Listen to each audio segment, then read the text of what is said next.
How do I get authority to do business in another state? My name is Andrew Ayers. I'm a business law and estate planning attorney. I've got offices in Edina, Minnesota and New York City. And today we're going to take a look at the situation where you've been in one state, but maybe it's time to move to another state.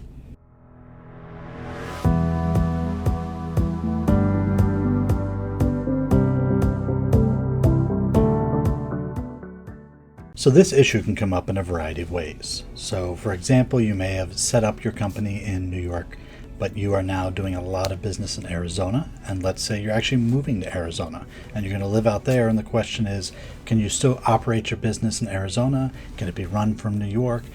What's those next steps? And what I'm not talking about in this video is if you're selling things on Amazon. So let's say you're selling products on Amazon, they're going all throughout the 50 states, they're probably going all around the world. Don't worry about running around and filing with each individual state. That's not what we're looking at here. What we're really looking at is the operations of your business and whether or not they're located where you are or whether they're located in another state. So a common situation I run into with my clients is, let's say they're based here in Minnesota, but they're going to incorporate their company in a different state, maybe New Mexico, maybe Nevada, maybe Wyoming, maybe they're still doing Delaware. Whatever the case may be, they may choose a different state. Minnesota, like New York, is a higher tax state. So a lot of times we're setting up companies in other states, but they're primarily going to be based in their home state of something like Minnesota or New York. So the question is, what are we going to do in that case for the local filings in Minnesota or the local filings in New York? And what you can do is you can set up what's called a foreign authorization to do business in another state. So if you've set up, in this example, let's say you've set up in New Mexico and you're running your company in New York City, you can actually, what you file with the state of New York is a foreign authorization to do business that says I'm a New Mexico company, but I'm doing business here in New York. You can also run into this situation if you're moving across state lines. So I've had another client who started in New York and they're moving to Connecticut.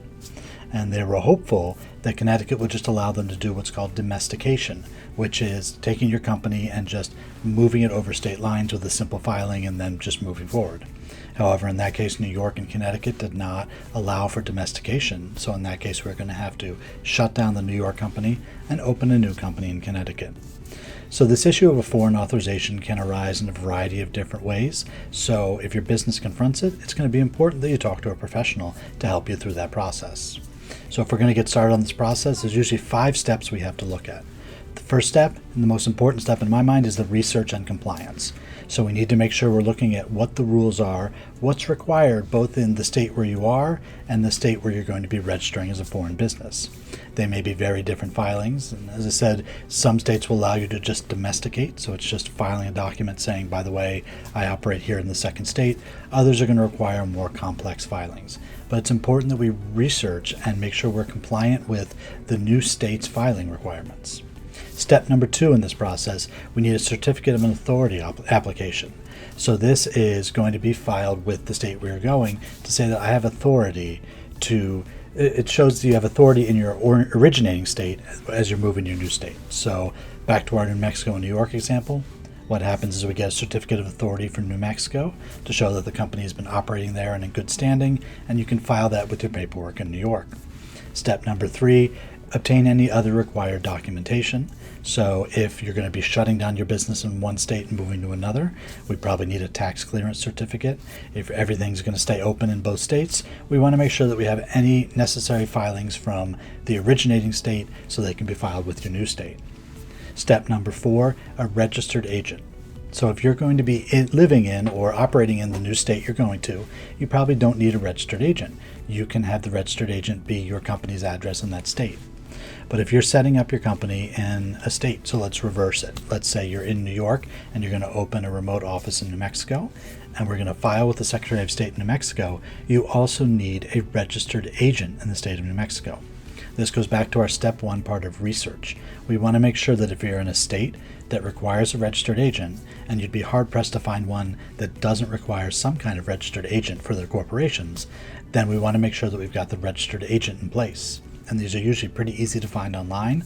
A lot of times it's anywhere from like $25 to $50 a year to have a local address to be someone receiving mail on behalf of your corporation to be your registered agent.